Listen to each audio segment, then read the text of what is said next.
Ça crée un secteur qui recrute, la métallurgie. Les besoins sont importants, mais les candidats peu nombreux. Alors des lycées professionnels bretons ont décidé d'ouvrir leurs portes pour promouvoir ces filières.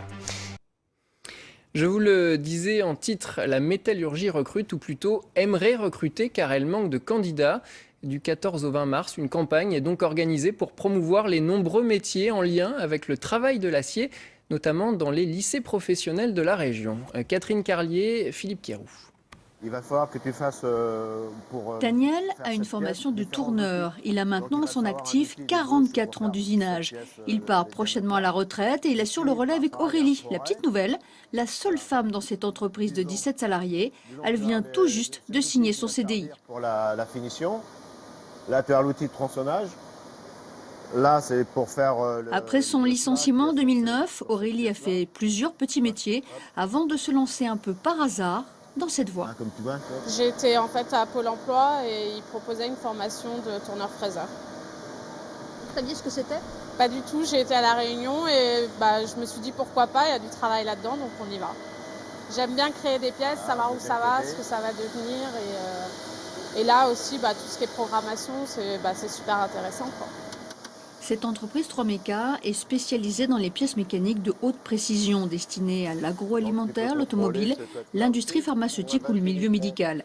Des métiers très spécialisés, mais trop souvent méconnus. Les opérateurs qui travaillent sur nos machines ont besoin d'une grande formation. Ils sont plus sur des machines conventionnelles. Ce sont l'étape du numérique, de la programmation sur du 3D.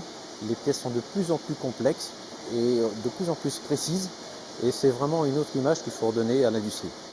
Ce jour-là, au lycée professionnel Charles Tillon à Rennes, une conférence de presse est organisée. Enseignants, élèves, professionnels, tout cela pour communiquer sur la formation de techniciens d'usinage.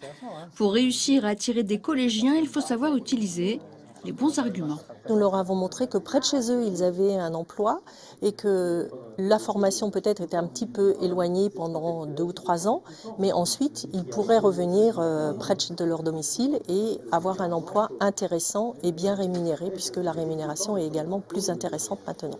On estime à environ 300 postes à pourvoir sur le métier de l'usinage pour les entreprises bretonnes.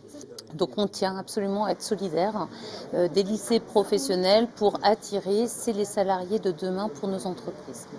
Pour l'instant, les jeunes formés ne suffisent pas à couvrir tous les besoins entre les départs à la retraite et les créations liées au développement de l'entreprise. La métallurgie serait donc un métier d'avenir. Nous allons aller un peu plus loin sur ce dossier grâce au plus de l'actu de Catherine Carlier qui me rejoint.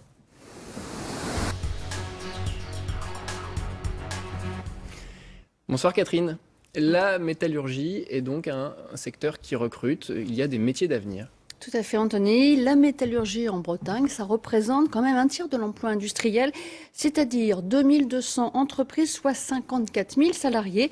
Et dans les projections, même le secteur pourrait recruter en France jusqu'en 2020 quelques 120 000 personnes chaque année. Alors, c'est uniquement des projections.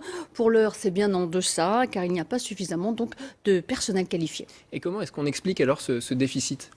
Honnêtement, c'est l'image du secteur qui plombe. Être tourneur-fraiseur, par exemple, ça ne dit pas grand-chose, ou alors ça renvoie vraiment à des clichés. D'autre part, le secteur d'activité n'est pas réservé exclusivement aux hommes, loin de là. Les femmes sont vraiment appréciées. Enfin, le secteur ne connaît pas vraiment d'image, ne connaît pas de concours du genre Top Chef chez les tourneurs. Alors, pour inverser la tendance, les lycées professionnels vont donc ouvrir grand leurs portes pour montrer ce qu'ils proposent. Alors, par exemple, au lycée Charles Tillon, là, que l'on a vu dans le reportage, ce sera le 12 mars prochain à Rennes. Et puis, il y a également le site de l'Union des industries et des métiers de la métallurgie qui est riche d'informations. En attendant donc Top Chef chez les tourneurs. Merci beaucoup Catherine.